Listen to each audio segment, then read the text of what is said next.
తిరిగి BCN news కి స్వాగతం.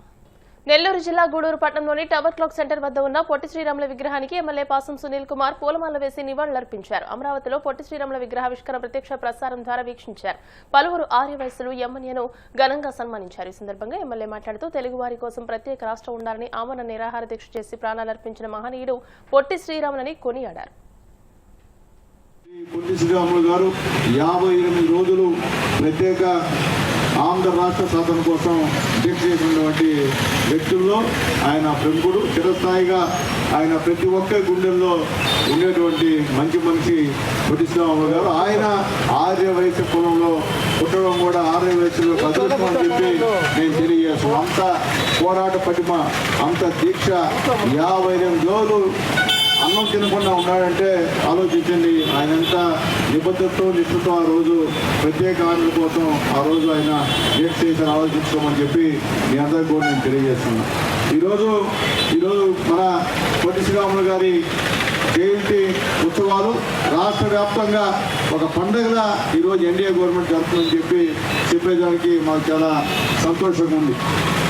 అలాగే అమ్మవారి ఉత్సవాలను కూడా జాతీయ అంతా కూడా ఎన్డీఏ గవర్నమెంట్ వస్తుందని చెప్పి నేను తెలియజేస్తున్నాను. దానికి కారణం ఏంటంటే మా చంద్రరామన్ చెప్పినట్టు ఈ రాష్ట్రంలో ఉన్నటువంటి ఆర్య వయసులు 80 నుంచి 90% ఎన్డీఏ గవర్నమెంట్కి ఓటేసిన వాళ్ళు అని చెప్పి కూడా నేను తెలియజేస్తున్నా. ఉదాహరణకి నా గూడూరు నియోజకవర్గంలో నా ఎలక్షన్స్లో అంటే చంద్రబాబు నాయుడు గారు ముఖ్యమంత్రి చేయాలా, పవన్ కళ్యాణ్ ఉపముఖ్యమంత్రి చేయాలా, ప్రధానమంత్రి మోడీని చూడాలా అనేటువంటి ఉద్దేశంతో ఇక్కడ కూడా నాకు కూడా మెజార్టీ 95% ఖచ్చితంగా మా ఆర్యవైశ్యుల ఓట్లు నాకు పడ్డందుకు కృషి చేసినటువంటి మా నాయకులు వేరే ఒక మంచి మనసులో ఉన్నటువంటి నాయకులు ఆర్యవైశ్యులు.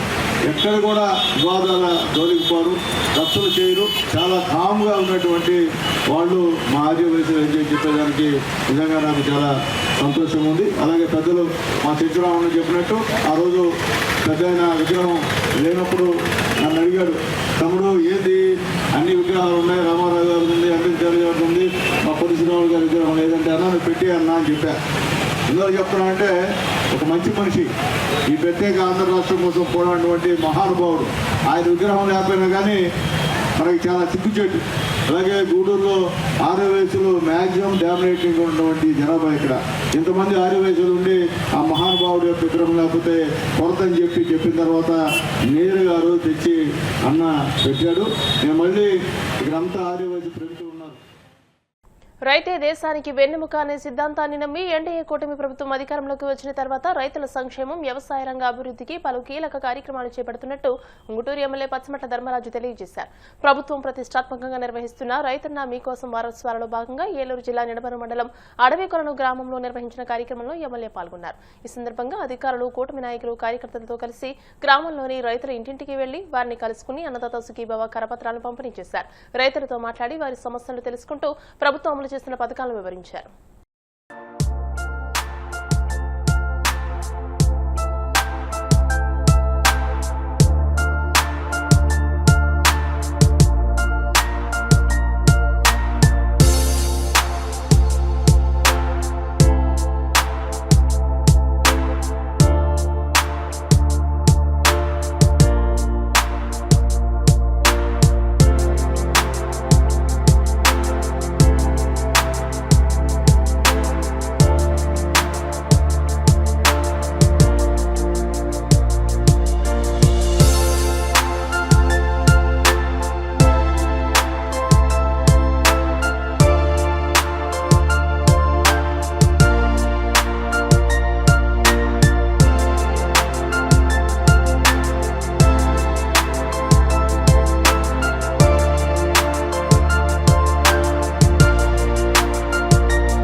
వేసవికాలంలో వడగాల్పులు అధికంగా నమోదయ్యే అవకాశం ఉండడంతో ప్రజలందరూ అప్రమత్తంగా ఉండాలని ప్రకాశం జిల్లా కలెక్టర్ రాజాబాబు పేర్కొన్నారు. ఒంగోలు కలెక్టరేట్ ఆవరణలో ఏర్పాటు చేసిన చలివేంద్రాన్ని ఆయన ప్రారంభించారు. ఈ సందర్భంగా కలెక్టర్ మాట్లాడుతూ మధ్యాహ్నం 12 గంటల నుండి సాయంత్రం 4 గంటల మధ్య ఎండ తీవ్రత ఎక్కువగా ఉండడంతో ప్రజలు బయట తిరగరాదని సూచించారు. జిల్లా యంత్రాంగం తరపున సమ్మర్ యాక్షన్ ప్లాన్ ను కూడా రూపొందించినట్టు తెలియజేశారు. ఎండల తీవ్రత దృష్ట్యా ప్రజల కోసం తాగునీటి సదుపాయం కల్పించేందుకు ప్రతి మండల కార్యాలయాల్లో, సచివాలయాల్లో, ముఖ్య కూడళ్లలో చలివేంద్రాలు ఏర్పాటు చేస్తున్నట్టు తెలియజేశారు. మన కలెక్టరేట్లో చలివేంద్రం ప్రారంభించడం జరిగింది. మీకు అందరికీ తెలుసు, ప్రకాశం జిల్లా కొంచెం డ్రాట్ ఏరియా, టెంపరేచర్స్ ఆల్మోస్ట్ 47 వరకు కూడా రీచ్ అవుతాయి. సో మేము ఈ సమ్మర్ యాక్షన్ ప్లాన్ కూడా జిల్లా వ్యాప్తంగా కమ్యూనికేట్ చేయడం కూడా జరిగింది. 12 గంటల నుంచి 3 గంటల వరకు కూడా ఎవరు కూడా బయటకు రాకూడదు. సో పొద్దున్నే మార్నింగ్ అంటే ఎర్లీ అవర్స్ స్టార్ట్ చేసి 12 కల్లా ఏదో ఒక షెల్టర్కి రీచ్ అవ్వాలి. ఆ తర్వాత రెగ్యులర్ పనులు ఉంటే కనుక 3 PM తర్వాత వాళ్ళందరూ కూడా పనులు చూసుకోవాలని చెప్పేసి మనం ఆల్రెడీ కమ్యూనికేట్ చేయడం జరిగింది. అందులోనూ భాగంగానే మనకి చలివేంద్రాలు ప్రతి మండల ఆఫీసెస్లో అదేవిధంగా విలేజ్ సెక్రటరియట్ పర్యావరణ ఆవరణంలో, దాంతోపాటు ఎక్కడైతే ప్రజలు ఎక్కువగా ఉంటారో ఆ ఏరియాలోనూ కూడా పెట్టమని జరిగింది. దీనికి సంబంధించి చాలామంది దాతలు కూడా ముందుకు వచ్చారు. వాళ్ళందరినీ కూడా ఎంకరేజ్ చేయడం జరుగుతుంది. సో ఈ వాటర్ కానీ మజ్జిగ కానీ ఇవన్నీ చలివేంద్రాలు పెట్టి ప్రజలందరికీ కూడా ఇవ్వడం జరుగుతుంది. అట్ ద సేమ్ టైం ఏంటంటే ఇది దృష్టిలో పెట్టుకుని మన ప్రజలందరూ కూడా ఎస్పెషల్లీ ఉమ్మడి ప్రకాశం జిల్లా ప్రజలందరూ కూడా అప్రమత్తంగా ఉండాలి. ఒక 2 నెలలు మనకి ఈ సివియారిటీ ఉంటుంది. అంటే ఏప్రిల్, మే, జూన్, ఆల్మోస్ట్ ఏప్రిల్ ఎండింగ్ కల్లా సబ్సైడ్ అవ్వడం జరుగుతుంది. కాబట్టి 2 నెలలు కాషియస్గా ఉండాలని సందర్భంగా తెలియజేస్తున్నాను. అదేవిధంగా లాస్ట్ టైం చెప్పినప్పుడు ఎల్నినో ప్రభావం ఉంటుందని చెప్పేసి చెప్పారు. ఎల్నినో ప్రభావం ఏంటంటే ఎక్కువ ఎండలు ఉండడానికి అవకాశం, అంటే తక్కువ వర్షపాతం, ఎక్కువ ఎండలు ఉండడానికి అవకాశం ఉంది. కాబట్టి ఇవన్నీ కూడా దృష్టిలో పెట్టుకుని ప్రజలందరూ కూడా ఈ సమ్మర్లో అప్రమత్తంగా ఉండాలి. అదేవిధంగా మనకి ఈ మెడికల్ ఫెసిలిటీస్ కూడా చాలా ఎక్స్టెన్సివ్గా పెట్టడం జరిగింది.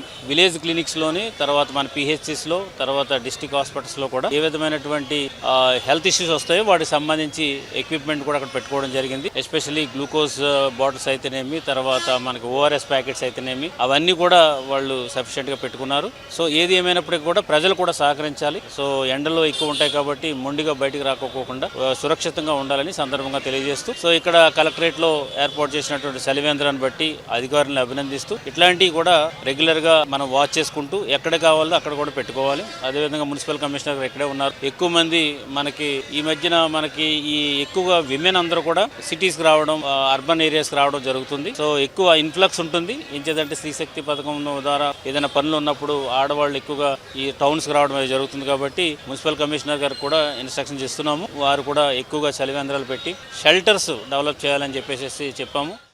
వార్తలు ముగించే ముందు ముఖ్యాంశాలు మరోసారి. రాష్ట్ర ప్రభుత్వం ఆధ్వర్యంలో విజయవాడలో ఇఫ్తార్ విందు, ముస్లింలను ఆర్థికంగా, రాజకీయంగా అభివృద్ధి పదంలో నడిపించడమే లక్ష్యమన్న సీఎం చంద్రబాబు.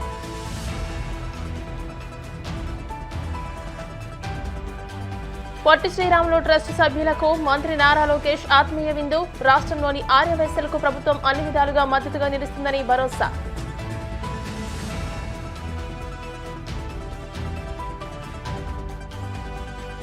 వివేకా కుమార్తె సునీతారెడ్డిపై తీవ్ర స్థాయిలో విరుచుకుపడ్డ కడప ఎంపీ వైఎస్ అవినాష్ రెడ్డి, రాజకీయ లబ్ధి కోసమే విచారణను తప్పుదోవ పట్టిస్తున్నారని ధ్వజం.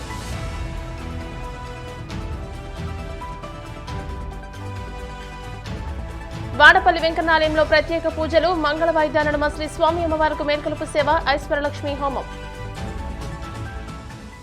ఈ వార్తలు ఇంతటితో సమాప్తం. మరిన్ని వార్తల కోసం BCN digital YouTube channel, Facebook page ని ఫాలో అవ్వండి. అప్డేటెడ్ వార్తల కోసం ప్లీజ్ సబ్స్క్రైబ్.